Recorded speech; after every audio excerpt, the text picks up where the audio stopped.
Okay, it's me again, mashabiki zangu wa Kipenzi TV. Siku ya leo nataka ni confirm kitu kimoja hivi.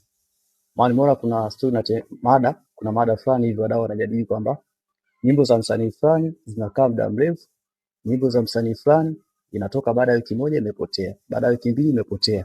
Sasa nataka niongee hii swala.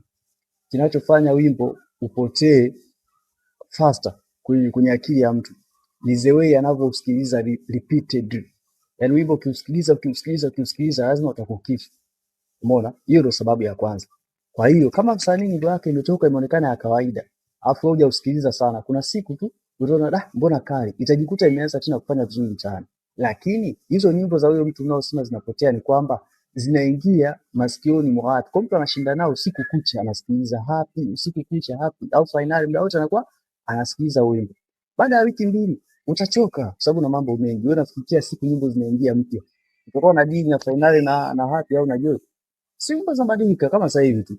Watu walikuwa na ile Harmonize na Mbosso, sasa hivi wamehama wamekuja kwa Kusa na nani?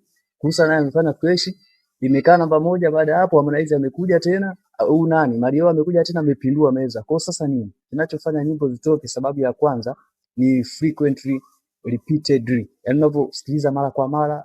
Sababu ya pili ni kwamba wasanii wakali ni wengi. Kila siku watu wanaachia ngoma. So kama kila siku mtu anaachia wimbo, ni rahisi nyimbo nyingine zikapotea. Hii sasa naongea kitaalamu zaidi.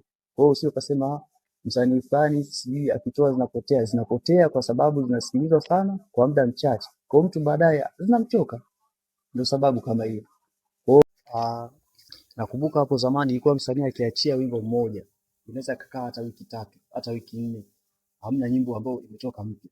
Umeona? Unaona msanii anatoka kweli watu wana base na wewe msanii wanadili naye. Leo hii wiki moja wewe Diamond anatoa ngoma, kuna wasanii kibao pia wanatoa ngoma. Wewe kwa hivyo, wewe lazima nyimbo zipotee.